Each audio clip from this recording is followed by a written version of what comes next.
হাদি কে আমি কে হাদি হাদি তুমি কে আমি কে হাদি ঢাকা দিল্লি না ঢাকা ঢাকা ঢাকা তুমি কে আমি কে হাদি হাদি তুমি কে আমি কে হাদি হাদি দিল্লি না ঢাকা দিল্লি না ঢাকা। আসসালামু আলাইকুম। ভাই আপনারা থাকেন, বাসা ছেড়ে দেন। যেই আওয়ামী লীগের বাসায় বাজার করেন, দোকানে বাজার করেন, বাজার করবেন না। ওদেরকে গায়ে মারতে হবে না, ভাতে মারতে হবে। এবং আমরা ভাতে মারতে পারি নাই দেখে এরকম আক্রমণ হচ্ছে আমাদের জুলাইয়ের উপরে। আমরা একমাত্র ওভাবেই বন্ধ করতে পারি যে আমরা তাদের বাসায় থাকবো না, তাদের বিজনেসে কিছু কিনবো না, তাদেরকে হাতে মারবো আমরা। বীর সৈনিক, বাংলার মাটিতে জন্ম নেওয়া গত এক শতাব্দীতে শ্রেষ্ঠ সৈনিক শহীদ শরীফ ওসমান বিন হাদি, তার নামটা আপনারা আপনার ঠাকুরগাঁয়ের গেটে লাগিয়ে রাখেন। প্রয়োজনে বারবার পড়েন, তো আমরা হাদিকে হারাতে দেব না। মনে করছেন হাদি ইনসাফের এক হাসি দিয়ে আল্লাহর কাছে চলে গেছে আর লক্ষ হাদিরা ঘরে বসে থাকবে? এরকম হবে না।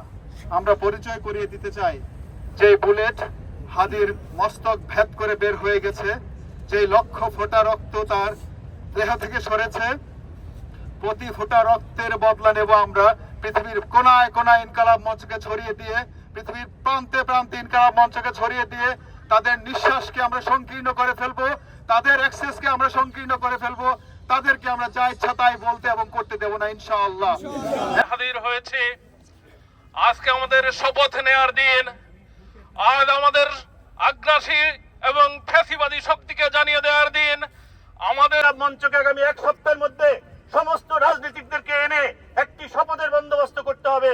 ভারতের সঙ্গে ভারতের যে ফ্যাসিবাদী প্রবণতা, খুনিদের আশ্রয় দেওয়ার প্রবণতা, একে এক বিন্দু প্রশ্রয় দেওয়া যাবে না। বাই অর্ডারে নিষিদ্ধ করা হয় না। এখানে কি সমস্যা থাকে যায়? জাতীয় নিরাপত্তার স্বার্থে সংবিধান সুযোগ দিয়েছে যে কাউকে, যে সংগঠনকে নিষিদ্ধ করতে পারে সরকার। শহীদ ওসমান হাদি হত্যাকাণ্ডের পরে জাতীয় নিরাপত্তার প্রশ্নে আর তো কোনো সন্দেহ সংশয়ের জায়গা নেই। আওয়ামী মহলের সকল অঙ্গ সংগঠনকে এখন নিষিদ্ধ ঘোষণা করতে হবে এবং এদের পদাধিকারী যারা যেখানে পাওয়া যাবে তাদের কি আইনের আওতায় এনে গ্রেফতার করতে হবে, কোনো ছাড় দেওয়া হবে না। এবং যারা পরোক্ষভাবে বিভিন্ন কথা বলে জুলাই বিপ্লবকে বিতর্কিত করার চেষ্টা করেন, তাদের আর কোনো জায়গা প্রশ্রয় দেওয়া যাবে না। 24-এর আগে যত খুনাখুনি হয়েছিল তার জন্য দায়ী fascist Hasina and her government. এবং এই আলতাবালি পার্কে বাংলাদেশের বাইরে যে আরেকটা বাংলাদেশ ইস্ট লন্ডনে, সেখান থেকে প্রতিবাদের ভাষা চলে গিয়েছিল এবং হাসিনা তার দোসরদের নিয়ে পালিয়ে গেছে, বাট তার সংঘভঙ্গ সব দেশে রয়ে গেছে। But on top of that, from Altabali park আমরা ঘোষণা করতে চাই যে interim government has failed totally to restore peace and law and order. 24শে জুলাইয়ের পরে যত খুনাখুনি হচ্ছে তার জন্য দায়ী ইন্টারিম গভর্নমেন্ট। ইনকিলাব ইনকিলাব।